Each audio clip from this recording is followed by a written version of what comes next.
Exercise 6.5 में देखिए question number 1 आपको दिया हुआ है, पूछा है the sides of triangles are given below, determine which of them are right triangles. पहले तो साइड्स दे दी ट्राइंगल की, आपको बोला है कि आप बताओ कि कौन सी राइट ट्राइंगल है।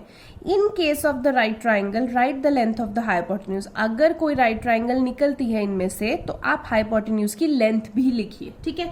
अब राइट ट्राइंगल कौन सी होगी ये कैसे पता लगेगा? पाइथागोरस से, क्योंकि अगर हाइपोटेन्यूज का square perpendicular square plus base square के बराबर आएगा इट मीन्स वो राइट ट्राइंगल है, ठीक है। तो एक साइड का स्क्वायर बाकी दो साइड के स्क्वायर के सम के बराबर आना चाहिए। तो अभी देखते हैं, फर्स्ट पार्ट मैं आपको करके दिखाऊंगी, second, third and fourth part खुद आप करोगे, बिकॉज एक ही जैसे पार्ट है, खुद करोगे तो ज्यादा अच्छे से प्रैक्टिस होगी, ठीक है। फिर भी कोई डाउट होता है तो मैं आपको बता दूंगी। तो फर्स्ट पार्ट देखते हैं। तो आपको तीन साइड्स दे रखी हैं, 7 सेंटीमीटर, 24 सेंटीमीटर, 25 सेंटीमीटर, ठीक है। मैंने मान लिया कि 7 centimetre, let A is equal to 7 centimetre, B is equal to 24 and C is equal to 25। अब मुझे दो साइड के स्क्वायर के सम तीसरी के बराबर करना है। मुझे दिख रहा है कि सबसे बड़ी साइड इनमें ये है 25, तो 25 को हम हाइपोटेन्यूज मान लेंगे बिकॉज वही सबसे लार्जेस्ट साइड होती है, ठीक है, हाइपोटेन्यूज। तो अगर 25 का स्क्वायर करेंगे तो वो 24 के स्क्वायर प्लस 7 के स्क्वायर के बराबर आने चाहिए। तो पहले A square plus B square check कर लेते हैं। तो A square plus B square यानी कि 7 का स्क्वायर प्लस 24 का स्क्वायर, 7 का स्क्वायर 49, 24 का स्क्वायर 576, दोनों को प्लस करके कितना आ जाएगा? 625। ऐसे ही अब सी स्क्वायर चेक करते हैं, 25 का स्क्वायर, तो वो भी 625 होता है। यानी कि ए स्क्वायर प्लस बी स्क्वायर किसके बराबर आ गया? सी स्क्वायर के बराबर आ गया। यानी कि ये क्या है? राइट ट्राइंगल है, क्योंकि हाइपोटेन्यूज का square perpendicular plus base square के बराबर आ रहा है।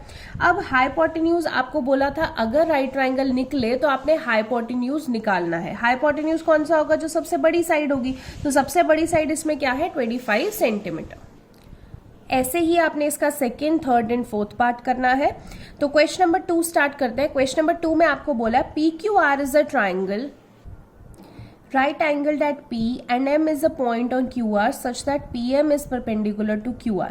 Show that PM square is equal to QM into MR. ठीक है, तो पहले आप इसकी फिगर ड्रॉ करेंगे, फिर देखते हैं कैसे होगा, इसको सॉल्यूशन देखते हैं। तो आपको दिया हुआ है गिवन में कि P Q R is a right triangle. आपने एक ट्राइंगल बनानी है P Q R, right triangle बनाई, एंगल पी पे आपने 90 डिग्री बना दिया, ठीक है। और आपको गिवन में ही दे रखा है that P M is perpendicular to Q R. ये जो पी एम है ये क्यू आर पे परपेंडिकुलर है, ये आपको गिवन में ही दे रखा है, ठीक है। टू प्रूव आपने क्या करना है? P M square is equal to Q M into M R, ठीक है। अब जब भी देखो ऐसे स्क्वायर वाली कंडीशंस आएंगी ना, आपने पहले चेक करना है कि ट्राइंगल्स कौन सी हैं जिनको सिमिलर करना है ताकि आपकी स्क्वायर बन सके, ठीक है। अब पी एम स्क्वायर है यानी कि ये बीच वाली साइड आ रही है, क्यू एम यानी कि ये हाफ साइड आ रही है, एम आर ये हाफ साइड आ रही है। तो आप कह सकते हैं कि ये आधी ट्राइंगल और ये आधी ट्राइंगल, इनको आपको सिमिलर करना है। सो ये दो हाफ्स को आप सिमिलर करेंगे। तो सबसे पहले इन दोनों को सिमिलर कर लेते हैं, ठीक है। In triangle Q M P, ये क्यू एम पी ट्राइंगल है एंड ये पी एम आर ट्राइंगल है, ठीक है। दोनों ट्राइंगल्स को हमने ले लिया। Angle 1 is equal to angle 2 आपके पास आ गया, दोनों एंगल्स बराबर है, ईच 90 डिग्री आ गया, ठीक है। क्योंकि इधर परपेंडिकुलर था तो वो भी परपेंडिकुलर ही होगा, वो भी 90 डिग्री होगा। एंगल 3 इज इक्वल टू 4 भी बराबर है। अब ये कैसे आया ये समझ लो, बहुत सारे क्वेश्चंस में एक ही चीज लग जाएगी, एक बार समझ में आ जाए आपको। तो ये देखो, अगर मैं इस ट्राइंगल पे एंगल सम प्रॉपर्टी लगाती हूँ, ये एंगल मेरा 1 है 90 डिग्री, इस एंगल को मैं इतने से एंगल को x मान लेती हूँ, ठीक है। तो अगर मैं एंगल सम प्रॉपर्टी लगाती हूँ, एंगल 1 प्लस x प्लस ये एंगल मेरा 3 है, तो तीनों का सम क्या हो जाएगा? 180 डिग्री। एंगल 1 तो 90 है, ठीक है। एंगल 3 अगर मैं निकालना चाहूँ यहाँ से 180, ये एंगल 1 इधर जाके माइनस 90 हो जाएगा, क्योंकि एंगल 1 90 है, इधर जाके माइनस 90, ये x इधर जाके माइनस x। तो एंगल 3 मेरे पास क्या आ जाएगा? 180 माइनस 90, 90 माइनस x। तो इसीलिए ये वाला एंगल कितना आ गया? 90 माइनस x। ऐसे ही आप इस ट्राइंगल में लगा सकते हो। ये अगर एंगल 2 है, जो कि 90 था आपके पास, ये पूरा का पूरा एंगल 90 था, तो इतना सा x निकल गया, तो ये क्या हो जाएगा 90 माइनस एक्स। तो अगर देखा जाए ये एंगल इस ट्राइंगल का और ये एंगल इस ट्राइंगल का दोनों 90 माइनस एक्स है, इसीलिए मैंने angle 3 is equal to angle 4 each 90 minus X लिखा है। ठीक है, तो अब आपके दो रीजन से ट्राइंगल सिमिलर हो गए हैं, तो QMP is similar to triangle PMR by AA similarity. तो प्रोपोर्शन में लिख लो, प्रोपोर्शन में कैसे लिखेंगे, ये QM upon PM is equals to इधर PM अपॉन MR, तो वो कर दिया। अब क्रॉस मल्टीप्लाई करेंगे, QM इंटू MR इधर आ जाएगा, PM into PM would be PM square. यही आपको प्रूव करना था। ठीक है, क्वेश्चन नंबर 3 देखते हैं। बिल्कुल क्वेश्चन नंबर 2 जैसा ही है, आपको वैसी सी ही उसमें सिमिलैरिटी करनी पड़ेगी और एंगल्स बराबर करने पड़ेंगे। एक बार देख लेते हैं। 3 पार्ट्स हैं इसमें। आपको बोला है ABD is a triangle right angled at A and AC is perpendicular to BD। Show करना है आपको ये 3 पार्ट। ठीक है, तब तीनों पार्ट को शो करना है, हम 2 प्रूफ के हिसाब से चलेंगे, उसी को देख के पता लगेगा कि हमारे पास ट्राइंगल्स कौन सी हैं। तो पहले फिगर ड्रॉ कर लेते हैं। फिगर देखिए, आपको ABD एक ट्राइंगल बोला है जो कि एंगल A पे 90 डिग्री है और AC जो है वो BD पे परपेंडिकुलर है। ठीक है, तो आपको ये चीजें 2 प्रूफ बोला है। सबसे पहले फर्स्ट पार्ट देख लेते हैं। फर्स्ट पार्ट आपको क्या बोला है, AB square is equal to BC into BD। ठीक है, तो अब ट्राइंगल यहां से पता लगेगी आपको कौन सी चूज करनी है। AB स्क्वायर तो ये रही AB साइड, BC ये हाफ BC है, BD ये पूरी की पूरी BC है, मतलब ये साइड, ये आधी साइड और ये पूरी साइड। मतलब कहना चाह रहे हैं एक तो ये आधी ट्राइंगल लगेगी और एक ये पूरी की पूरी ट्राइंगल लगेगी। ठीक है, तो हम ऐसे ही करते हैं। तो एक बार इन ट्राइंगल BAC ये वाली ट्राइंगल और BDA ये बड़ी वाली ट्राइंगल। ठीक है, दोनों को सिमिलर करते हैं। अब दोनों को अगर हम देखें तो BAC में एंगल 190 डिग्री है और BDA में एंगल A 90 डिग्री है, तो दोनों ईच 90 डिग्री। दूसरा BAC में एंगल B है और BDA में भी एंगल B है, तो angle B is equal to angle B common. तो आपकी दोनों ट्राइंगल जो है वो AA सिमिलैरिटी से सिमिलर हो गई, तो अब उनकी प्रोपोर्शन लिखनी है। तो प्रोपोर्शन कैसे, BA तो इधर भी पहला BD आएगा, अगर इधर आखिरी 2 BC ले रहे हैं तो इधर भी क्या आएगा BA। अब ये BA ये मैंने ऐसे प्रोपोर्शन क्यों ली, क्योंकि मुझे 2 प्रूफ में दिख रहा है मुझे AB का स्क्वायर चाहिए। तो अगर मैं इधर BA ले रही हूं तो मुझे पहले यही लेना पड़ेगा, फिर मुझे और BA चाहिए, तो मैं क्या करूंगी, इसको और इसको लास्ट को करूंगी, तो इधर इसको और इसको लास्ट को करना पड़ेगा। ठीक है, ऐसे करके आप आइडिया लगा सकते हैं कि आपको प्रोपोर्शन कैसे लिखनी है, आपको 2 प्रूफ के हिसाब से लिखनी पड़ेगी। तो अभी क्रॉस मल्टीप्लाई करेंगे, BD इंटू BC इधर लिख देंगे, BA इंटू BA स्क्वायर, या फिर मैं AB स्क्वायर भी लिख सकती हूँ जैसे आपको 2 प्रूफ में बोले, तो इसको हम AB स्क्वायर लिख देंगे। इसी के साथ आपका फर्स्ट पार्ट डन होता है। अब सेकंड पार्ट देखते हैं। सेकेंड पार्ट का 2 प्रूफ देखिए ये है, AC square is equal to BC into DC। अब ट्राइंगल्स देख लेते हैं।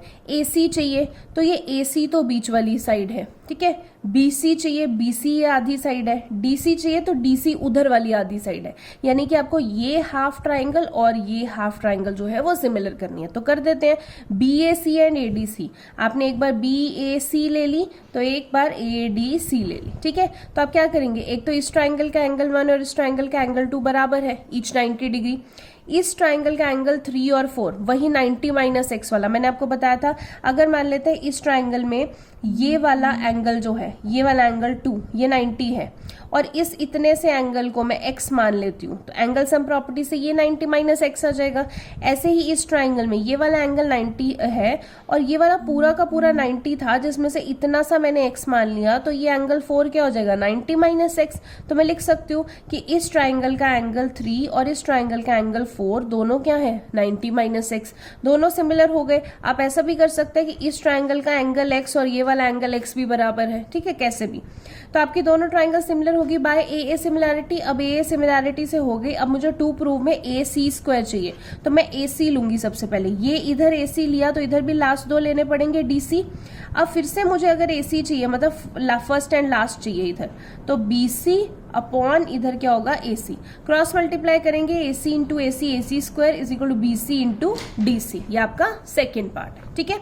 अब थर्ड पार्ट देखते हैं। थर्ड पार्ट में आपका 2 प्रूफ है, AD square is equal to BD into DC। AD square तो ये रहा AD is equal to BD। अब देखिए AD ये साइड, BD ये पूरी की पूरी साइड है। इंटू डीसी, डीसी आधी साइड है, यानी कि ये आधी ट्राइंगल और ये पूरी ट्राइंगल को हमने सिमिलर करना है। तो हम लिख लेते हैं कि in triangle B A D, ये जो बड़ी वाली ट्राइंगल है, और ए सी डी जो ये छोटी वाली ट्राइंगल है, इन दोनों में देखेंगे तो एंगल डी तो दोनों में आ रहा है ना, छोटी वाली ट्राइंगल में भी एंगल डी, बड़ी वाली ट्राइंगल में भी एंगल डी आ रहा है। और जो एंगल ए है, ये वाला एंगल है बड़ी वाली ट्राइंगल का 90 डिग्री, और इस छोटी वाली ट्राइंगल में एंगल 190 डिग्री। तो angle A is equals to angle 190 degree. दोनों ट्राइंगल्स क्या हो गई, सिमिलर, सिमिलर हो गई तो बाय ए सिमिलैरिटी, सिमिलैरिटी हो गई। तो आप देखो, अगर आपको रेशियो बनानी है तो अगर आपको ए डी स्क्वायर चाहिए तो आपको ये दो लेने पड़ेंगे, ए डी तो इधर क्या लेंगे, अपॉन सी डी। फिर से अगर आपको ए डी चाहिए, ये नीचे चाहिए, तो इधर ये लेना पड़ेगा extreme, B D upon A D. तो B D upon A D, cross multiply करेंगे, A D into A D square, D C into B D into B D, और यही आपको प्रूफ करना था। ठीक है, तो ये सिंपल है क्वेश्चंस, कुछ ज्यादा मुश्किल नहीं है, बस आपको सिमिलैरिटी लिखनी आनी चाहिए और आपकी प्रोपोर्शन बनानी आनी चाहिए। एकदम से नहीं आएगी, आप प्रैक्टिस करेंगे, फिगर्स को बार बार देखेंगे, समझेंगे कि टू प्रूफ क्या चाहिए, उस हिसाब से आपको समझ में आएगी कि सिमिलैरिटी ट्राइंगल्स की कैसे लिखनी है, किस ऑर्डर में लिखनी है। तो ध्यान देना होता है ना कि अगर इधर मैं लास्ट टू ले रही हूँ तो इधर भी लास्ट टू लेने, इधर अगर फर्स्ट एंड लास्ट ले रही हूँ तो इधर भी फर्स्ट एंड लास्ट लेने।